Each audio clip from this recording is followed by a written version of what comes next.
주시는 말씀은 레위기 18장 말씀입니다. 다시 레위기 말씀으로 우리가 돌아왔는데요. 먼저 레위기의 시공간을 잠깐 살펴보면서 오늘 말씀이 갖고 있는 레위기 전체에서의 위치, 또 좀 더 나아가서는 모세오경 속에서의 위치를 좀 더 살펴보고 그리고 세부적으로 말씀을 나누도록 하겠습니다. 레위기는 공간적으로는 어디냐? 시내산에서 주신 말씀입니다. 출애굽기 19장을 시작하면서 출애굽한 지 세 번째 달이 될 때 시내산에 도착했다고 그렇게 나오고 있습니다. 그리고 민수기 10장 11절에 보면 이제 그 시내산을 떠나는 장면이 나와요. 그때가 출애굽한 지 제2년 2월 20일이다. 그러니까 1년 세 번째 달이 시작될 때부터 시작해서 2년 2월 20일까지니까요. 2년 3월이 되면 딱 1년이 되는 거잖아요. 그러니까 1년이 되기 한 10일 전, 그러니까 11개월 20일 정도를 시내산에 머물러 있었는데 그때 받은 말씀이 출애굽기 19장부터 민수기 10장 10절 정도까지다라고 그렇게 볼 수 있는 것입니다. 그 레위기가 그 안에 들어가 있잖아요. 그래서 이 레위기의 시간과 공간이 바로 출애굽한 지 1년에서 2년 초반부까지 시내산에서 주신 말씀이다. 자, 이 시내산에서 하나님은 애굽에서 구원한 이 이스라엘 백성들을 나의 소유, 자기 백성 삼으시고 그리고 앞으로 제사장 나라, 거룩한 백성으로 살아라 그렇게 말씀하십니다. 자, 그래서 그 이후에 쭉 이 시내산에서 주시는 말씀의 키워드가 출애굽기 19장 5절 6절에 나와 있는데 6절 말씀을 앞에 보면 이렇게 돼 있어요. 너희가 내게 대하여 제사장 나라가 되며 거룩한 백성이 되리라. 자, 이제 이 시내산에서 주실 말씀의 핵심 키워드가 뭐예요? 거룩한 나라, 제사장 나라, 거룩한 백성. 앞으로 그 이야기를 하겠다 하나님이 말씀하시는 거예요. 그래서 이어지는 출애굽기 20장은 10계명이 나오는데 이 10계명부터 이스라엘이 제사장 나라와 거룩한 백성으로 사는 법에 대한 말씀이 이제 시작하는 것입니다. 본격적으로. 그래서 출애굽기 25장 이후에는 성막에 대한 청사진이 나오고 성막에서 일할 제사장에 대한 말씀이 나오는 거예요. 그리고 뭐 금송아지 사건 이런 것들이 이제 끼어 들어가지만 그 뒤에 또 성막을 이제 실제로 짓고 그리고 성막이 완성돼서 여호와의 영광이 충만하게 임재하는 것으로 출애굽기가 끝납니다. 그리고 이 레위기가 이어지지 않습니까? 레위기는 이 출애굽기에서 말한 제사장 나라와 거룩한 백성의 주제가 똑같이 이어지는 거예요. 레위기 전체가 27장인데 이 16장이 대속죄일에 대한 말씀입니다. 속죄 예식을 누가 치러요? 제사장이 치르잖아요. 그렇죠. 그 속죄를 통해서 사람들이 어떻게 됩니까? 이스라엘 백성 전체가 대속죄일의 속죄를 통해서 거룩하게 되잖아요. 그래서 제사장 나라와 거룩한 백성이 만나는 포인트가 이 16장입니다. 그래서 16장을 앞으로 해가지고는 제사장 나라에 대한 말씀이고 16장 뒤 17장부터는 거룩한 백성에 대한 말씀이에요. 자, 이 레위기 앞부분에 제사장 나라는 하나님 앞에서 어떻게 살 것인가에 대한 말씀이에요. 그리고 뒷부분은 거룩한 백성, 이 17장부터는 세상 속에서 어떻게 살 것인가, 어떻게 사는가에 대한 말씀인데 레위기 앞에는 하나님 앞에서, 뒷부분은 세상 속에서. 그래서 앞부분에 제사장 나라에 대한 말씀을 보면 뭐가 있습니까? 번제부터 시작해가지고 소제, 화목제, 속죄제, 속건제, 예배에 대한 말씀이 나오고 그 예배를, 그 제사를 주관할 제사장을 위임하여 세우고 이 제사장 나라인 이스라엘이 하나님 앞에서 거룩하게 서 있는 것, 그것이 정결이라는 것입니다. 정결. 그래서 레위기 11장부터는 정결법에 대한 얘기가 쭉 나오는 거예요. 15장까지. 그리고 16장 아까 말씀드린 대속죄일 말씀이 나오는 것입니다. 자, 그리고 그 뒤에 17장부터는 뭐예요? 세상 속에서 거룩한 백성으로 살라. 하는 말씀이라고 그랬잖아요. 보통 그래서 17장부터 26장까지, 레위기가 27장까지 있는데 27장은 맺은 말이라고 생각한다면 17장에서 26장까지가 이 거룩한 삶에 대한 말씀이에요. 그래서 이것을 성결법전, 보통 학자들은 그렇게 부릅니다. 이게 거룩한 삶에 대한 말씀으로 따로 이렇게 딱 묶여져 있는 것 같은 느낌이 드는 거죠. 그래서 성결법전 이렇게 불러요. 자, 오늘은 그 중에 18장 말씀을 읽은 것입니다. 그러니까 세상 속에서 하나님의 소유가 된 거룩한 백성으로 살아가는 첫 번째 말씀에 해당한다고 볼 수 있어요. 자, 그 내용이 뭐예요? 성생활에 대한 말씀입니다. 거룩한 삶을 얘기하는데, 자, 오늘 우리가 읽었습니다만 이 18장을 크게 내용만 먼저 간략하게 말씀드리면, 단락으로 보면 1에서 5절은 5절까지는 살기 위해서는 하나님의 법도를 따르라, 그 얘기입니다. 하나님의 법도를 따르라.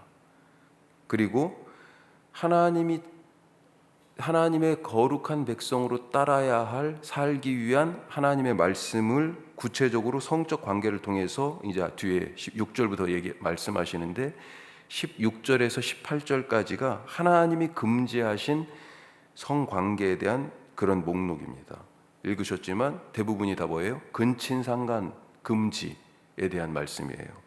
또 19절부터 23절은 내용이 조금 다릅니다. 이건 뭐냐면 하나님이 금지하신 이방의 성문화, 성풍속에 대한 말씀이에요.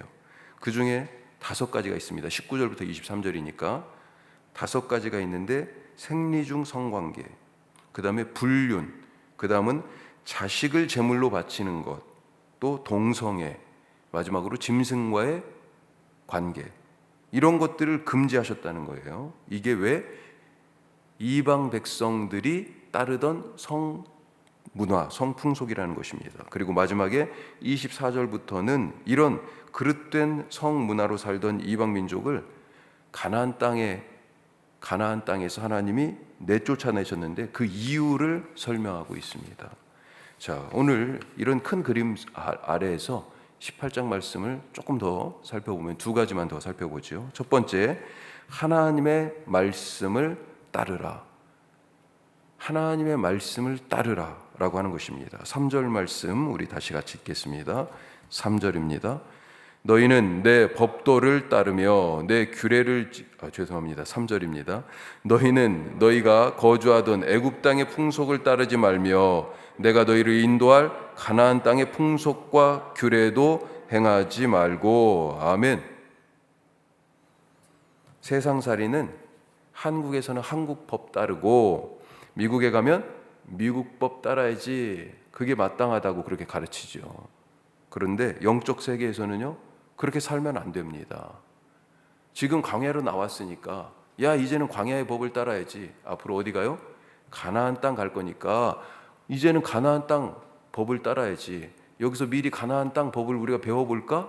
이러는 거예요. 애굽 땅에서 나왔잖아요. 야, 그 애굽의 법이 지금 세상의 최고의 문화, 최고의 법 질서가 어디에 있어요? 소위 말하는 그때 당시에 선진국은 애굽이잖아요. 야, 그 법 따라야 되는 거 맞지 않아?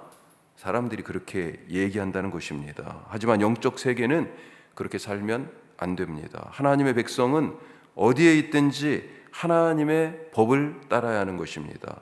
하나님의 법을 따르기 때문에 하나님의 자녀, 하나님의 백성인 것입니다. 어느 땅에 사느냐가 중요한 것이 아니라 어느 법을 지키고 살아가야 하는가, 이것이 중요하다는 것이죠.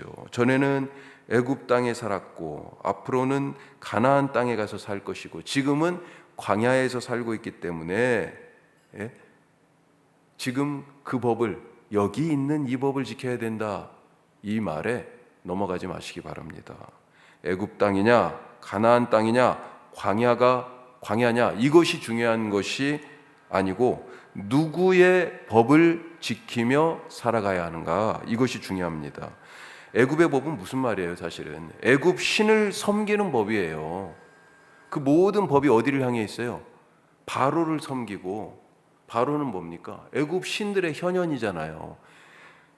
애굽의 법을 지킨다는 얘기는 바로 애굽 신들을 섬긴다는 얘기입니다. 가나안의 법을 지킨다는 얘기는요, 가나안의 법을 따른다는 거예요. 이방에 따르지 않아야 할 문화 중에 오늘 말씀에 읽었습니다만 몰렉을 섬기는, 자기 자식을 바쳐가지고 몰렉을 섬기는 거 하지 말라고 그러시잖아요. 이것도 아마 어떤 성풍속하고도 연결되어 있는 아마 제사라고도 보여져요. 단순하게 자식만 드리는 게 아니라. 그런데 그건 뭐예요? 이와 같은 행위, 이와 같은 일이 결국은 바로 가나안의 신을 섬기는 그런 일이기 때문에 하지 말라는 것입니다. 사실 하나님의 말씀을 따르라는 얘기는 무슨 얘기예요? 너희가 누구를 예배할 것이냐, 너희가 누구를 섬길 것이냐, 그것에 대한 하나님의 요청입니다. 하나님, 나는 너희의 하나님 여호와다. 지금 반복해서 계속 나와요. 오늘 사실 말씀 속에 이게 무슨 얘기예요? 너의 하나님, 신이란 얘기죠. 너의 신, 애굽에서 봤던 많은 신들, 앞으로 가나안에 가서 볼 많은 신들이 있지만 너희 신, 너희 하나님은 누구라고요? 여호와다. 여호와. 내가 바로 그 여호와다 말씀하시는 것입니다. 하나님을 섬기실 수 있길 바랍니다. 두 번째로, 하나님의 말씀을 따르면 살게 됩니다. 살기 위해서는 하나님의 말씀을 따라야 되는 것입니다. 하나님은 왜 전에 살던 애굽의 풍속이나 앞으로 살 가나안의 풍속과 규례를 따르지 말라고 하십니까? 그것 따르면 죽기 때문에 그래요. 그것은 사는 법이 아니라 죽는 법입니다. 내가 성공하는 것 같죠, 그 법을 따라가면. 그런데 결국은 나도 죽고 다른 사람도 다 죽는 거예요. 인간성이 파괴되고 가정이 무너지고 공동체가 깨지는 것입니다. 아까 몰록에게 제사 드리는 거, 자기 자식을 드려서, 이게 엄청난 희생이잖아요. 자식을 드린다? 아브라함 경우도 봤지만 가장 사랑하고 가장 소중히 여기고 최고의 것이잖아요. 내가 가지고 있는, 소유할 수 없는 거지만 그것을 지금 내놓으라는 거 아닙니까? 그렇게 신을 섬겼어요. 그런데 그 행위가 뭡니까? 사람 죽이는 일이잖아요. 인간성 말살이에요. 가정이 깨지는 일이었잖아요. 자식을 죽였어요. 결국은 그게 공동체를 파괴하는 것입니다. 왜 이런 참혹한 일이 벌어지는 것입니까? 자기 욕망에 이끌려 행하기 때문입니다. 왜 그 신에게 자기 자식까지 내놓는 거예요? 나 잘 살려고 하는 거 아니에요. 그 욕망에 이끌려 살기 때문에 살자고 하는 것인데 죽는 일이 되어버려요. 힘센 자가 자기 욕망을 채우기 위해서 마구잡이로 힘을 휘두르는 것입니다. 오늘 금지된 성관계가 뭐예요? 이게 힘대로 하겠다는 얘기예요. 힘대로, 욕망대로 하겠다는 얘기죠. 그렇게 땅이 더럽혀지면요, 땅이 몸부림친다, 오늘 말씀합니다. 그래서 땅이 이런 자들을 용납하지 못하고 으액 하고 토해낸다는 거죠. 28절 말씀 한번 더 읽겠습니다. 28절 29절입니다. 너희도 더럽히면 그 땅이 너희가 있기 전 주민을 토함같이 너희를 토할까 하노라. 이 가증한 모든 일을 행하는 자는 그 백성 중에서 끊어지리라. 아니, 살려고 간 땅에서 끊어진답니다. 그 백성, 그 땅에 뿌리를 내려야 되는데 그 땅이요, 토해내 버린대요. 지금 이스라엘 백성들이 하나님이 주신 땅이잖아요. 가나안 땅은. 거기서 살아야 되잖아요. 어떻게 해야 됩니까? 죽으러 간 것이 아닌데 5절 말씀이 이렇게 되어 있습니다. 너희는 내 규례와 법도를 지키라. 사람이 이를 행하면 그로 말미암아 살리니 나는 바로 여호와니라. 오늘도 거룩한 백성으로 사시기 바랍니다. 욕망에 이끌리지 말고, 세상 풍속, 세상이 이렇잖아요. 다 그렇게 살잖아요. 그거 핑계대지 맙시다. 그때는 자식을 많이 낳는 것, 이것을 다산이라고 얘기하잖아요. 바알이 뭐예요? 다산의 신이에요. 풍요의 신이에요. 야, 이렇게 자식 많이 낳아서 나는 축복받은 거지. 이방의 풍속을 따르고 욕망을 주체하지 못하고 성적으로 무절제하면서 하여튼 자식 많이 낳는 거 아니야, 이거 복 받는 일 아니야, 그래서 좋은 거 아니야, 이런 궤변을 늘어놓았을 것입니다. 이런 일을 행하고도 막. 하나님은 이렇게 자기 욕망을 정당화하고 폭력을 지지하는 세상 풍속에서 그렇게 살면 다 죽는다, 하나님의 말씀으로 살라고 이 백성에게 당부하십니다. 이것이 구별된 삶이고 거룩한 백성이 가야 할 길입니다. 오늘 그렇게 살아가시기를 축복합니다. 기도하겠습니다.